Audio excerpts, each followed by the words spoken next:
Shalom, selamat pagi Bapak Ibu, saudara-saudariku, secara khusus untuk keluarga JKI Ephata Family Church.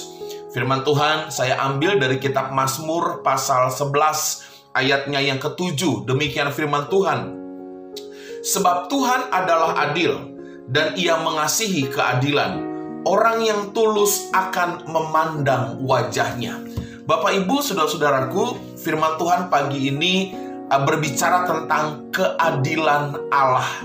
Saudara-saudara, pada dasarnya Allah kita adalah Allah yang adil. Katakan amin. Bahkan pada saat kita menghadapi masalah sekalipun, sebagai orang-orang percaya, anak-anak Tuhan, kita harus punya keyakinan bahwa Allah kita, Dia adalah Allah yang adil. Kenapa saudara? Sekalipun kita diizinkan Tuhan menghadapi masalah tantangan dengan keadilan Allah, maka Allah mempunyai tujuan, Allah punya maksud. Semua hal yang terjadi sekalipun itu tantangan, pasti mendatangkan kebaikan bagi kita yang mengasihi Dia. Bapak Ibu, disitulah letak keadilan Allah. Di sisi yang lain Dia izinkan tantangan ada dalam hidup kita, tapi di sisi lain keadilan ada ditegakkan. Dia memberikan segala sesuatu indah pada waktunya, dan kita akan terkagum bagaimana Tuhan memelihara dan memberkati kehidupanmu. Bapak Ibu, banyak hal-hal yang kita alami tidak kita mengerti. Banyak hal-hal yang kita alami dalam kehidupan membuat kita bertanya-tanya mengapa hal ini terjadi. Tetapi saya mau katakan, dengan keadilan Allah, kita harus punya keyakinan bahwa segala sesuatu pasti mendatangkan berkat kehidupan bagi kita yang sungguh-sungguh mengasihi Tuhan. Nah saudara, pertanyaannya adalah, Pak Pendeta, kalau kita bicara mengenai keadilan Allah, apa makna dari keadilan Allah? Saya menulis saudara ada 4 perkara yang harus kita perhatikan kalau kita berbicara tentang keadilan Allah. Yang pertama saudara, keadilan Allah akan menenteramkan hati kita. Katakan amin. Bukankah ini yang kita butuhkan saudara? Dari hiruk-pikuk masalahmu, dari segala tantangan kehidupanmu, kita butuh ketenteraman. Hati kita tenteram. Saudara, memang di luar sana orang kaya, orang dengan segala kekuasaan bisa memperjualbelikan keadilan. Tetapi sebagai orang-orang percaya, ingat, kita punya Allah hakim yang adil. Dia yang akan memberikan kita ketentraman, damai sejahtera dari setiap orang-orang yang ingin mencelakakan kita.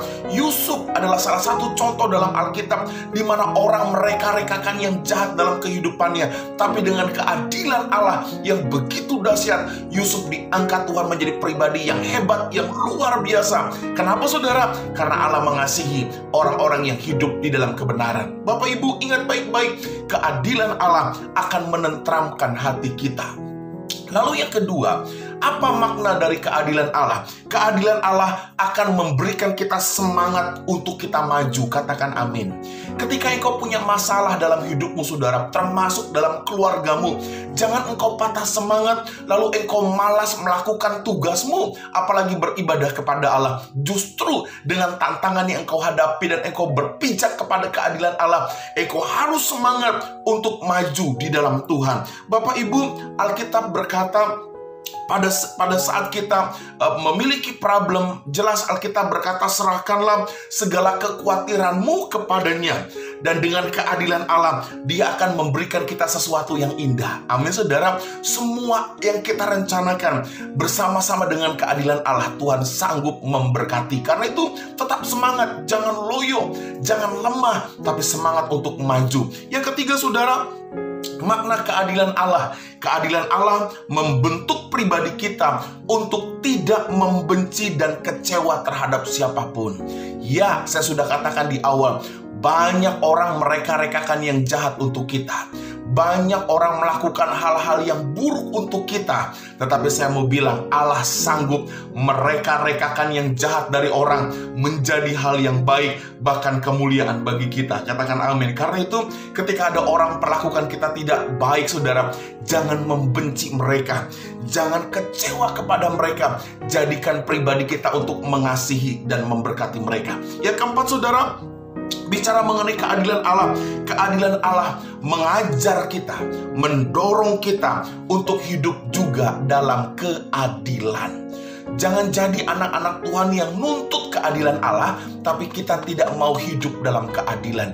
Engkau pilih kasih, engkau berat sebelah, engkau melakukan segala sesuatu dengan tidak adil. Tidak boleh, saudaraku. Kalau kita menuntut keadilan Allah, mulai dari sekarang kita juga hidup di dalam keadilan. Sehingga dengan demikian nama Tuhan dimuliakan, dan disitulah berkat Allah dicurahkan bagi kita. Selamat pagi keluargaku. Semangat dalam hidup ini. Percayalah hal yang baik Tuhan kerjakan dalam hidupmu, karena Dia Allah yang adil bagi kita semua. Shalom, Tuhan memberkati.